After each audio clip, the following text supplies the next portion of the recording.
আসসালামু আলাইকুম সবাইকে। আলহামদুলিল্লাহ আমরা টয়োটা প্রিমিওতে সানরুফ ইনস্টলেশনের কাজ 100% কমপ্লিট হয়েছে।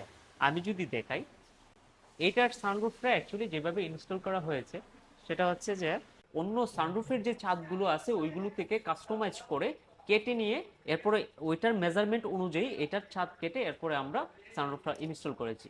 সো ফিউচারে এটাতে কখনো ওয়াটার লিক করার কোনো চান্স থাকছে না। ওকে, এটার এখনো পেন্টের কাজ বাকি, আছে।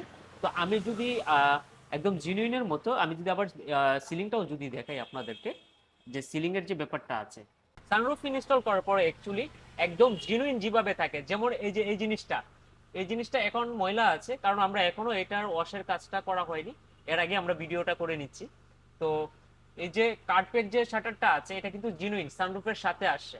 তো এই জিনুইনটা এটা কিন্তু খুব ইজিলি কিন্তু আপ ডাউন করা যায়, এটা খুবই স্মুথলি এটা কিন্তু অরিজিনালি জাপানিজ। এই যে এই যে কার্পেট শাটারটা যেটা আছে এটা অরিজিনালি জাপানিজ। যদি সানরুফটাকে আমি ওপেন করি, এই যে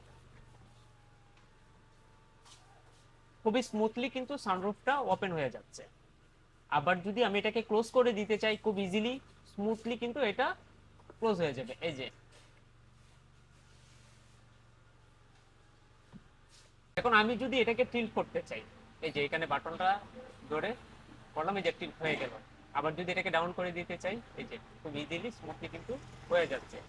তো যারা সানরুফ ইনস্টল করতে চাচ্ছেন নির্ভয়ে সানরুফ ইনস্টল করতে পারেন। লাইফ টাইম গ্যারান্টি পাবেন, এটাতে কখনো ফিউচারে আপনার ওয়াটার লিক করবে না।